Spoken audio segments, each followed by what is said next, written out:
Hello, my name's Dean Storr, and I just want to share a little bit about my life when I was in grade school. This might help you as an adult, and it might help maybe some of the kids that you have, or they're challenged in school, or maybe in relationships and communication, or whatever it might be.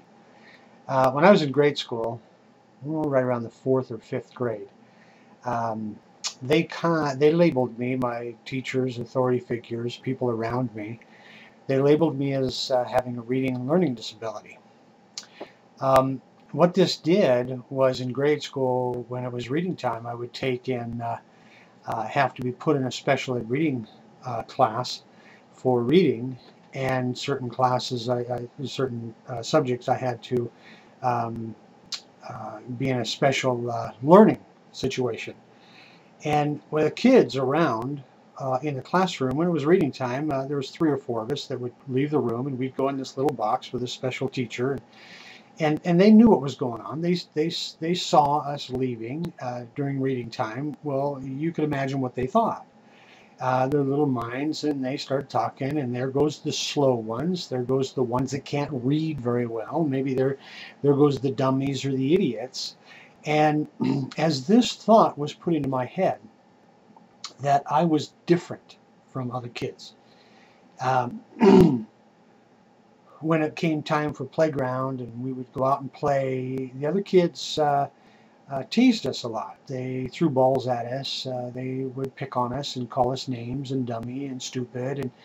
And what that did was that reinforced what these authority figures put in my head, that I had a reading and learning disability. I was different from the other children. I got emotionally involved in that in such a degree because of the interaction of the other kids. I actually had some sixth graders that would chase me home and, and beat me up if they caught me.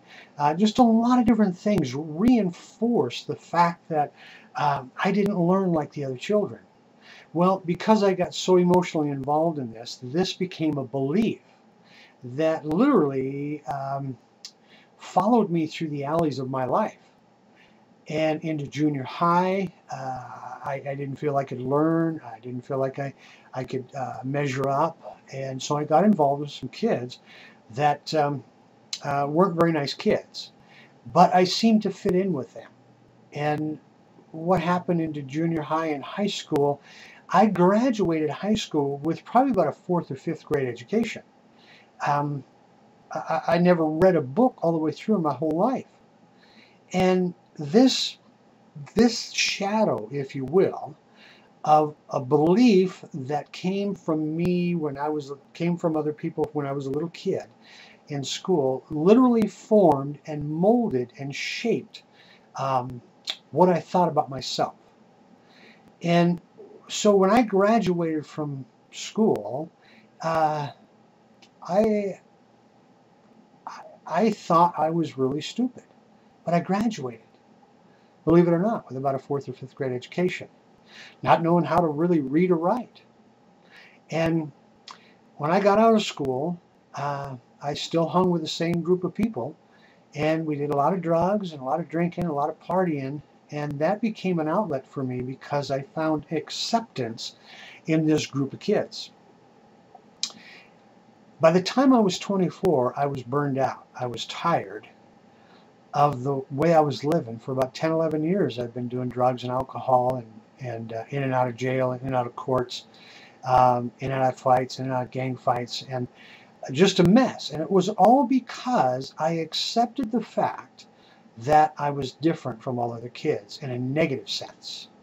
Now, I could have changed that in junior high, high school. I could have even changed that in grade school.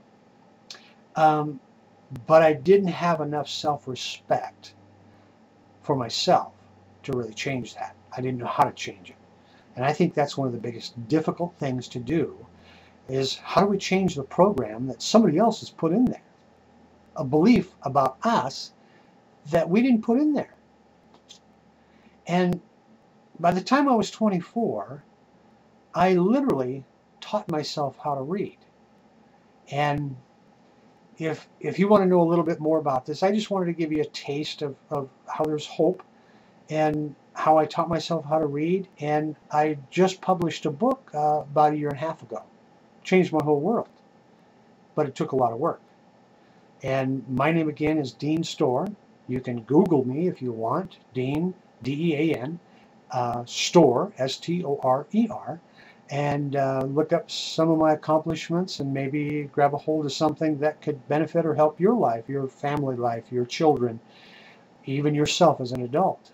I want to thank you for taking the time. I hope you have a wonderful Merry Christmas and a Happy New Year, and that 2010 will just literally be the best year ever, because I know it's difficult this time of year, especially in this economy and everything else. So remember that it's temporary.